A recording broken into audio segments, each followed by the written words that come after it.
Good day, people. Welcome to another inspiring episode of Conversation with Dios. And today we have a special guest, my friend, brother, and missionary, Mark Yeazel. I call him a passionate missionary and a dairy farmer who has been dedicated his life to serving God through impactful mission work in Tanzania.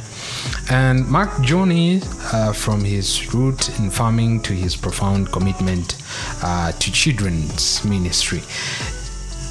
His life is a testament to faith and the power of community. So join us as we explore his history and uncover lessons on growing spiritual while transforming the life of others in Tanzania and Africa in general. Mark, how are you today? Oh, I'm doing very well. Thank you. I'm glad to have you today on our special podcast. Well, thank you for inviting me. Maybe I mispronounce your name. Could you tell us your name well and where you're coming from? Yeah, my name is Mark Yeazel, and I'm from Ohio in the United States. Mm-hmm. I attend a church called Eaton Community Church, and have been a lifetime farmer in that community. Oh. Thank you for that introduction and the early life in farming journey. Can you share with us a little bit about how your upbringing in farming shaped your values and outlook on life? Oh, well, that's a big question. There's a lot to be answered in there, but.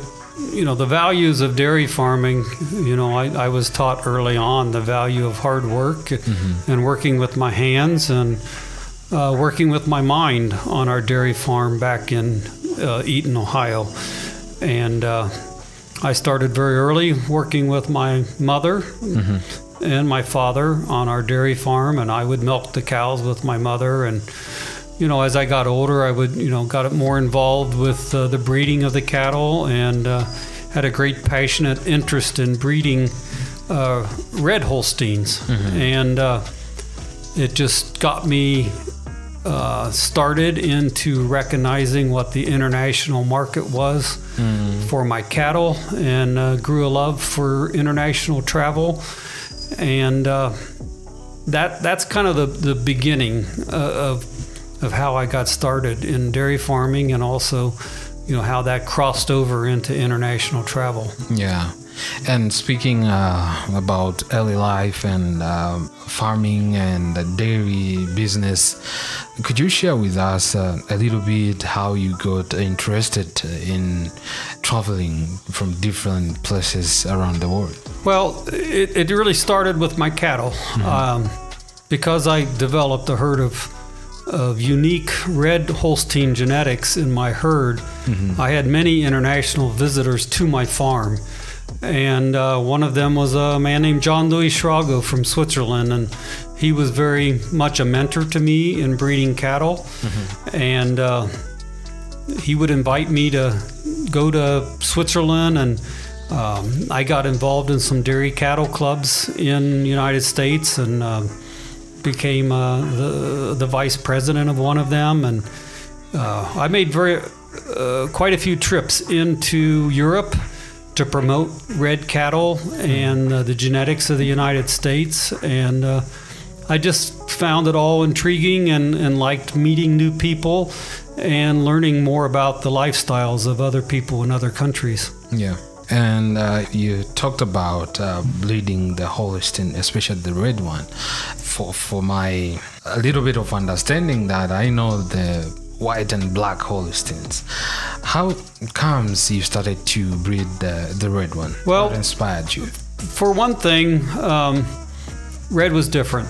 And I told people early on that I thought the black and white cattle were kind of boring. And sometimes even on the farm, everyday life can be kind of boring. But when you had a red calf, it just kind of made the day more exciting and fun.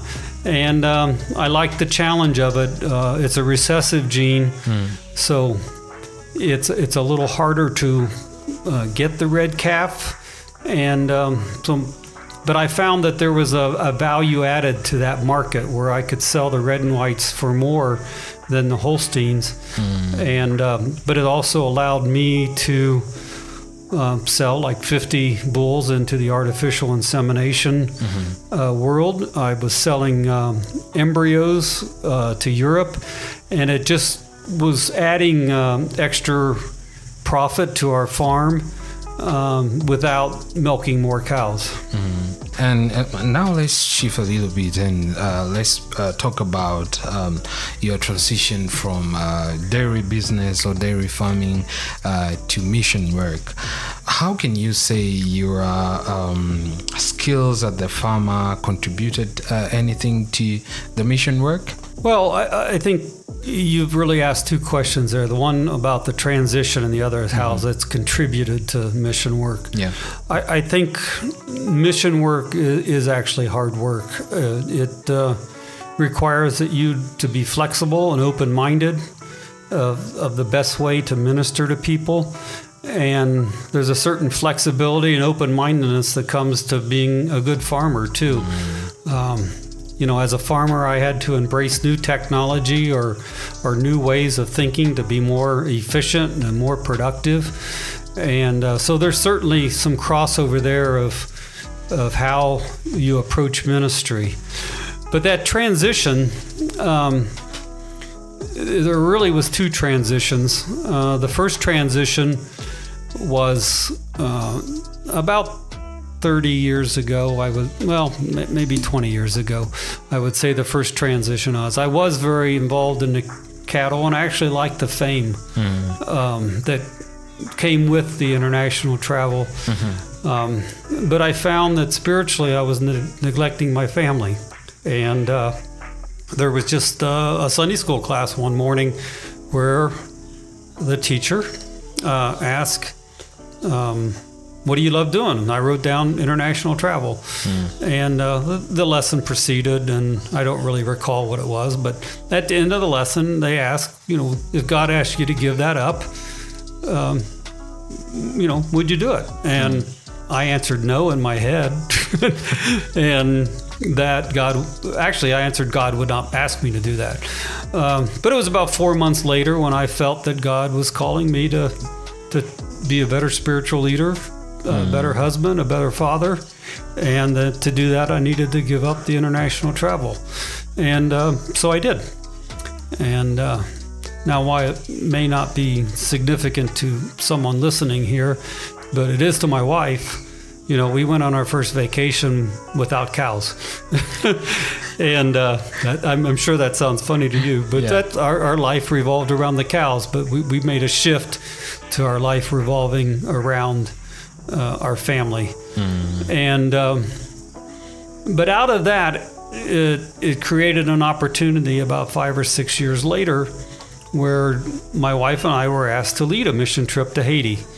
And so because we weren't so focused on the travel with the cattle, we were able to do this mission trip to Haiti. But so that's the first transition there. Just we ended up doing 3 trips to Haiti. I made 3 trips to Romania. This is my 5th trip now to Tanzania on mission work. But also with the youth of our church, we did mission work with our youth for about 10 years, and that was just within the United States. So that, like I said, was kind of the first transition where I was actually still milking cows, but doing mission work. The second transition came just this past year where I felt God was calling me to sell my herd and come to be more of a full-time mission here in Tanzania, building a dairy herd here for eternal families. So that was a bigger commitment, you would say, on my part, selling, a family business that we had for 75 years and committing my mission, my life to working over here. And I've been here about 6 months this year. Yeah, you mentioned about coming to Tanzania several times. Share with us how came you engage yourself with Eternal Families Tanzania, and how did you come to know them? And I think that would be nice to hear. Yeah, well, funny enough, it starts with Facebook. You know, I started using Facebook about 10 or 11 years ago to promote my cattle. Mm-hmm. And found it to be very useful because I could sell cows with no advertising costs whatsoever. Whereas I used to advertise in international magazines, it would cost me, $1,000 a page, and not really know if I got results. But Facebook gave me some very instant feedback and some instant sales. But even that, after a while, transitioned to a good place I could share my faith. So I started to not only connect with dairy people around the world, I connected with people of faith around the world. And, when I said I had trips to Romania, those trips were to Camino Felix. And it was about 17 years ago when Joy and I went to Camino Felix. And that was connection there because they did have a dairy farm, and I was asked to come help evaluate the herd and give some management recommendations. And I remember sitting down with Murchitoka at his table and eating with his family of teenagers when we were there that very first trip. So I had that connection with Murcha and strong connections with some other family or other parents of Camino Felix, I should say. Yeah. And through that, of course, they had connections here in Tanzania with Eternal Families. And, it was really kind of an odd situation that actually got me here, though. I had struck up a relationship with a young man named Stephen in Kenya who was a dairy farmer. His family had cattle, and through that relationship, he was actually based just 45 minutes from my home. He was doing a fellowship at an institute in Dayton, and he invited me to come speak at some seminars. And to Kenya? To Kenya. Yeah. That's correct. Yeah. And so Joy and I prayed about that. We thought that God was leading us to do that, and we were praying Ephesians 3:20 that God would exceedingly abundantly, more than we could ask or think, use us here. And to kind of keep it short, we had our tickets to come to Kenya, but the seminars fell apart.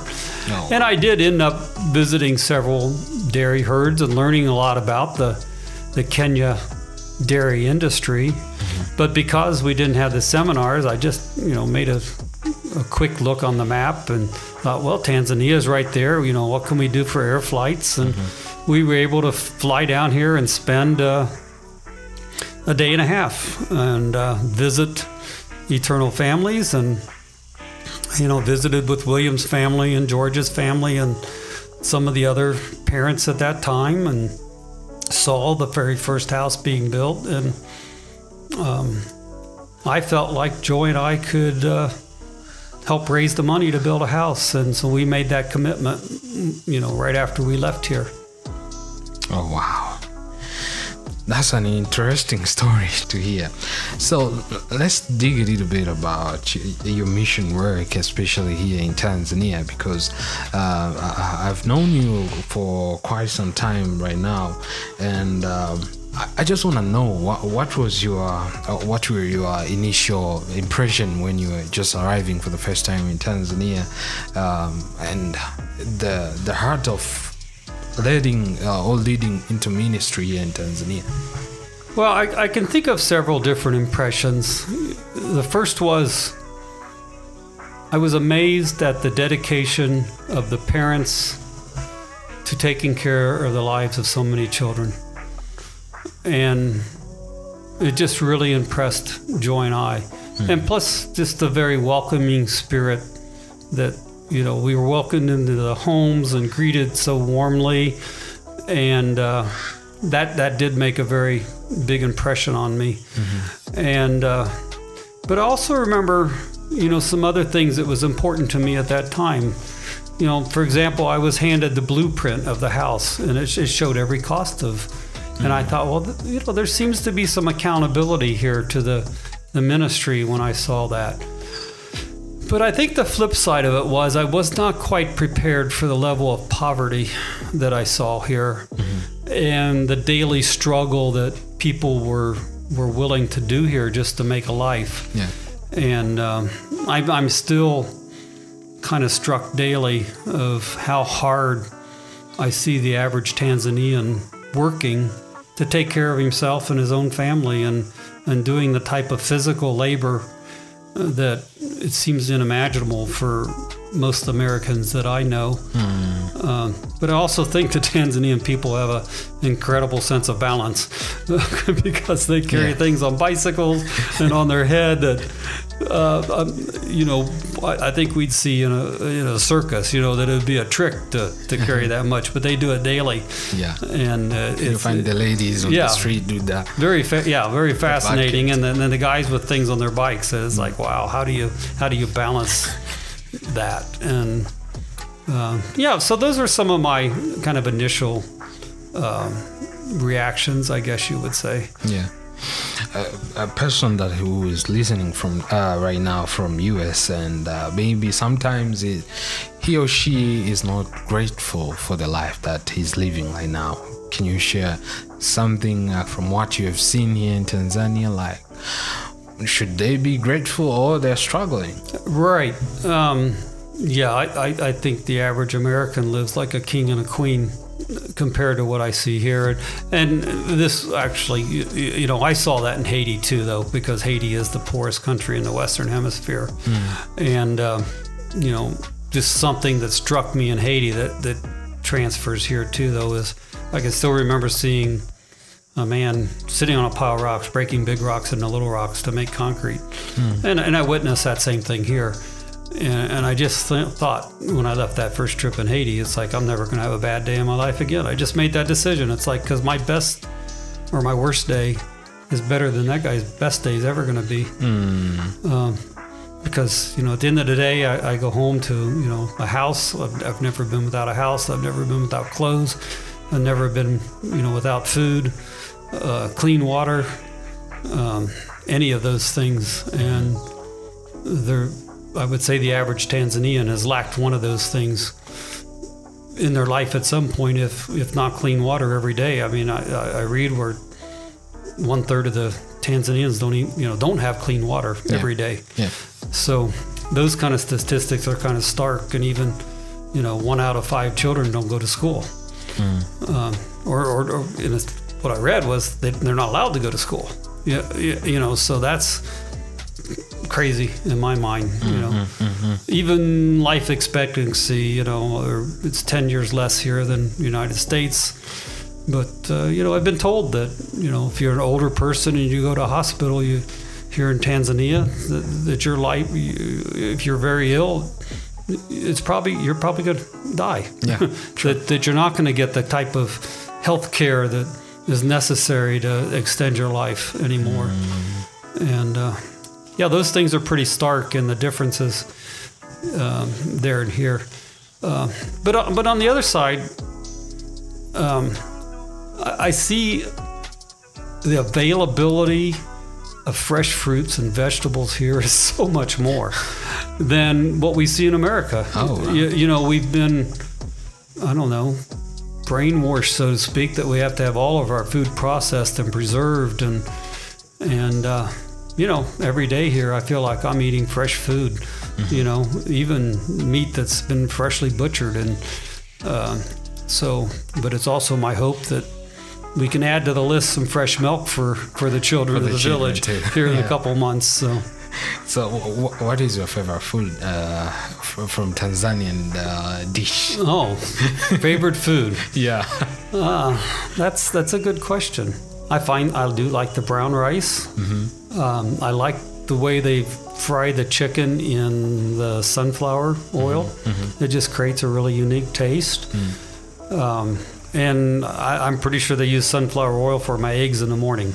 And because they have kind of that same unique taste. But maybe my favorite's the fruit juice, or we'd call them avocado. And the avocado and mango and all that mixed together. It's just a very very nice fruit smoothie. That's what my wife would call it. So. Yeah, that might be my favorite. So, what about chips maye? Oh, I do like chips maye. Yeah. You do eat a lot of potatoes here. Yeah, that seems to be a staple. Rice is a staple. I think the families at Eternal Families are fortunate that they have meat and chicken. I understand that's not common for everybody. And we term that as an expensive dish. If you eat maybe what they call French fries and eggs, it's very expensive here. And if we see you eat that, it's he has money. Oh, okay. Yeah, well, and I see most people here eating what they call ugali, which I think is very bland. And but I know my good friend William, he loves his ugali. Yeah, every time. And so I think if I had some sugar to put on it, I'd be okay. And that is probably a problem with Americans. We've sweetened everything that we do expect almost a sweet taste to everything, and it does kind of ruin us, so to speak, in some of our taste for food. Oh wow! I know you just encounter a lot of transformative stories, or you witnessed one of them, or one of the transformation from a young guy or a family or a community that you serve. Can you share a memorable story where you witnessed the transformative power of faith in the community that you serve here in Tanzania? Oh, that's an interesting question. In my trip here in early spring, which in March, April, for back home in the United States, they don't have spring here. So clarify that a little bit. I kind of made this decision that we were doing some discipleship at home. And I wanted to try to gather some of the men of the village and maybe do like what I'd call a small group and study the Bible together or a lesson together and build some deeper relationships. And I just wasn't able to get that worked into our schedule. But what I found was I created a management team just to help me build the dairy. And several men were appointed to that group, and I had the construction foreman and my interpreters, and it just felt like that we became a small group. And we didn't meet, for example, on a Thursday night at 6 a.m., but we were together off and on all the time. That we'd be having meetings to discuss the plans, we'd be going to town to buy supplies, or working together on the farm, or discussing budgets and all those things. But I was able to keep sharing principles from the Bible with them. And I've had really good, I guess you would call it, feedback from all of them. Not that I asked for it, but just saying thank you. You've really taught me a lot and taught me some different ways to look at Scripture and how to make that part of your daily life. And I found that very rewarding to be able to be a part of that. Thank you to hear that. Let's talk a little bit about a dairy farm that you built here in Tanzania. How will the dairy farm improve the lives of each children of the Eternal Families, Tanzania? Well, the question lies in two different areas. One is just in milk. There's some pretty solid studies done showing that if you can get milk into a young child's life, meaning before their age of 6, on a consistent basis, you can actually raise their IQ about 15 points. Oh, wow. Now, I'm sure it's because of the protein that's available in milk. Because I've seen similar studies on eggs and with meat and those sort of things too. But this particular study I read was on milk. So to give that sort of advantage to our children as they grow older and might want to pursue their own career or go to the university. It seems really valuable that they're going to have the ability to think better and to do better in school and maybe even have a higher paying job. And I think that the second advantage is that we're taking an approach to this that we want it to be profitable. And first we want to provide milk for the children. Then we want to produce enough milk to take care of any costs that would be associated with running a dairy. And then the third is we want to create some profit. There's definitely this understanding that you need to be self-sufficient at some point with a nonprofit like this. That you don't know what event in the world or in the United States or Europe that's going to happen that could significantly decrease the amount of funding available to a ministry like this. And, children that need to eat don't really care if there's a worldwide depression. We still need to feed them. Yeah. So we've got a responsibility here that we've helped build something and brought in a lot of children that we need to continue to take care of their needs, whether it's food, clothing, education, health-wise, and of course, most of all, just love from two parents. But, that responsibility in providing for those financial needs, it's part of what we want to do with the dairy, but also, with the other agricultural endeavors that we have, like the maize or rice or sunflowers, So we've made some investments like to produce oil with the sunflowers, and we're going to kind of step out on a little plateau of faith, I guess you might say, to grow some watermelons this year and see if we can create some income with that. And maybe next year we'll add tomatoes when we get the irrigation up and running a little better. So there's all these thoughts of how can we help this ministry become more self-sufficient. Oh, wow. Thank you for those answers. As someone who you've been dedicated your life or years to both farming and ministry, maybe there's someone who's listening right now, and what advice would you give to someone who is seeking to live a life of purpose? Well, I think I've heard the old adage of first what's in your hand.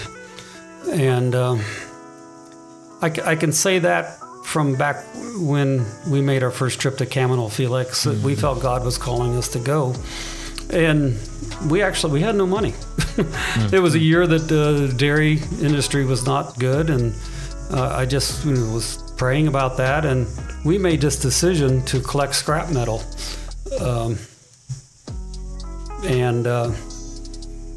Just take what people didn't want, old unwanted metal for us that, could be cars, it could be appliances, old farm equipment, that sort of thing. Scrap metal comes in many different forms in the United States, and it's not reused like it is here. But I needed $4,000 for 3 of us to go, and within about 12 weeks we raised about $12,000. And I thought, there's something to this. Because I just had friends and family and people just donating things. I was asking a lot of people at that time. But out of that birthed a ministry called Junk for Jesus.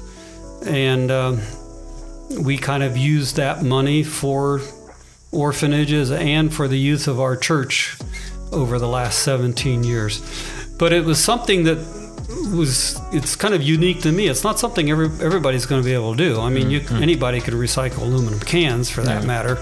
But look at your own life and say, what has God uniquely gifted me with that I can use for ministry? I think that's wherein lies the answer. I mean, I don't know, maybe it's sewing, maybe it's cooking, maybe it's visiting the elderly. God has gifted you in some way. Maybe there's something within your business that you can do, and that would help others, or either at home or internationally. God has called me to work with the orphans internationally, but I also was called to help our own youth at home and the ministries there. And I don't think one ministry is more spiritual than the other. I mean, if you're called to work with the homeless, then that's a beautiful thing, you know. And if you're called to help somebody learn a skill, or, you know, an after-school teaching or something, well, yeah, it's a beautiful thing too. You know, my wife and I've kind of talked about this even. She's been a volleyball coach, you know, for the high school and for the junior high there. And, you know, every fall when she's coaching volleyball, you know, she says, you know, this is my way of teaching these young people.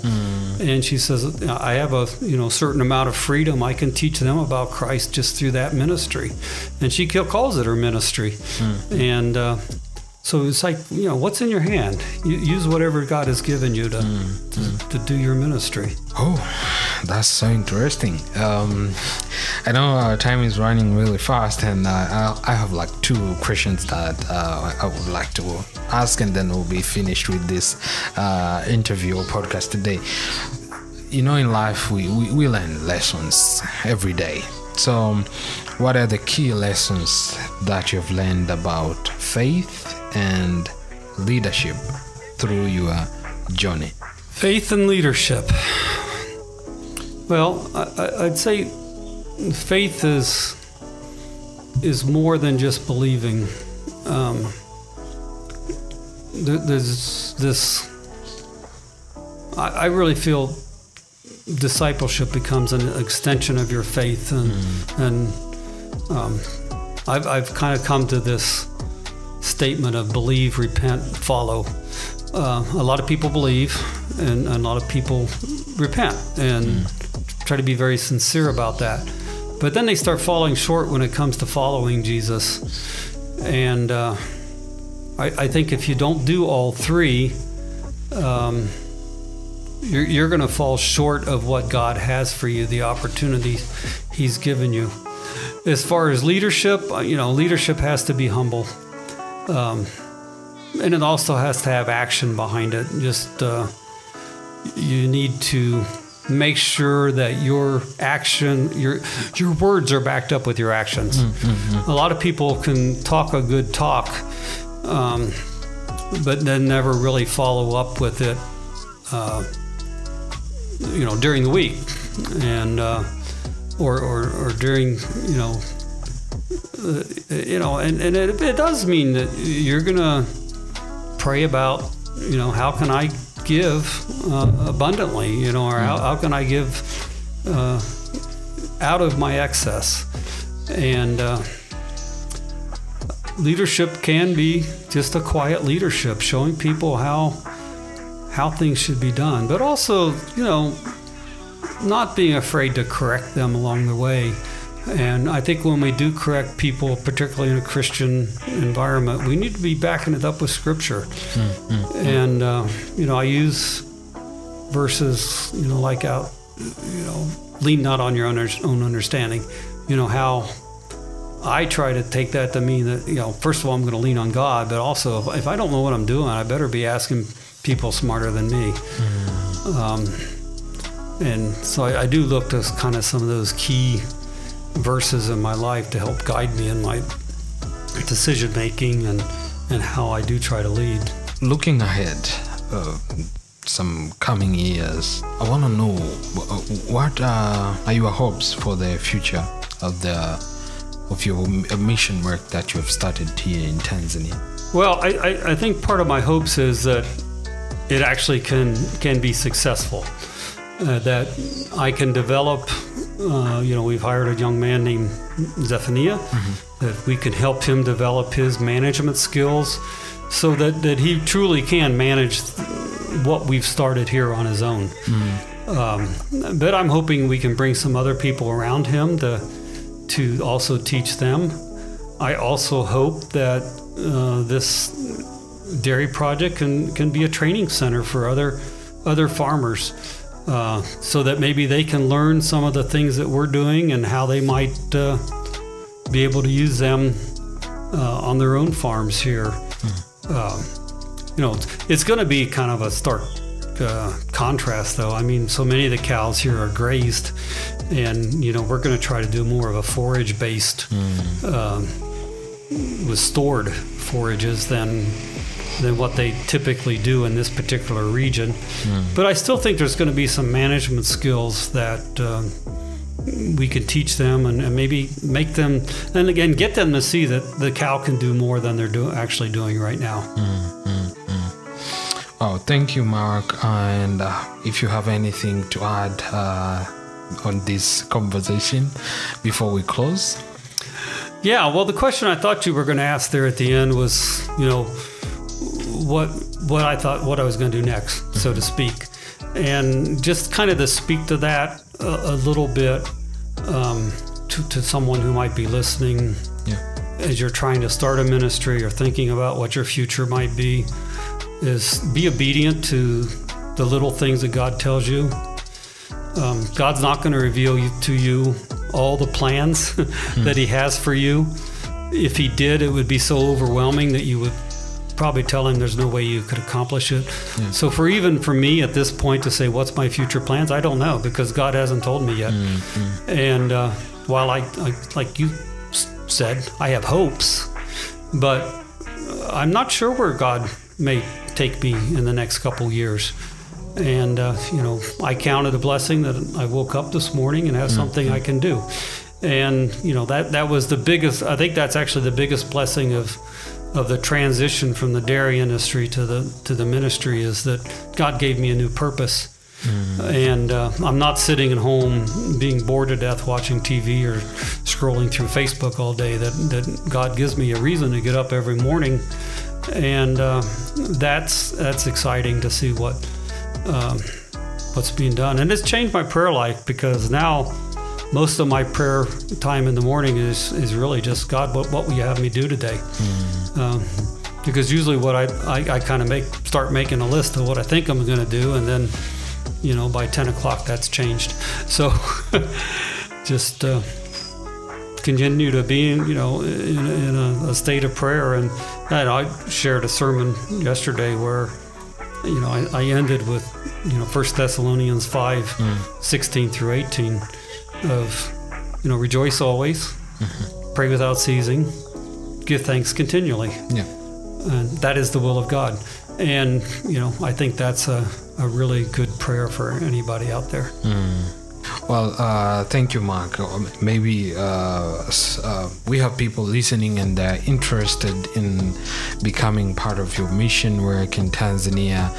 How could they support or join you on this mission work? Oh, well, I'm working with Remember the Children in United States, and I don't know the website right off the top of my head, but rememberthechildren.org or something like that. You could probably Google that. There's a way of giving to them that would support the dairy project or the farming projects that we're doing here. You can also contact me personally. My Facebook is Mark J. Bob Holstein Yeazel. If you need to find me on Facebook, and I'm sure that if you contacted Johanna, he would also get you in contact with me. So, Mark, thank you so much for sharing your incredible journey with us. And all I can say that your dedication to serving God and uplifting others is truly inspiring. So to our listeners, remember that each of us has an unique gift that can be used to make the difference, and especially in people's lives or in the kingdom of God. Until next time, stay encouraged and keep shining your light in the Word. My name is Johanna Dionis, and you are listening to Convoswithdio. You can get us on Facebook as Utele Ministries, but also on YouTube you can find us as Utele Networks. Go out there and listen to this podcast. God bless you. Until next time, bye. Goodbye.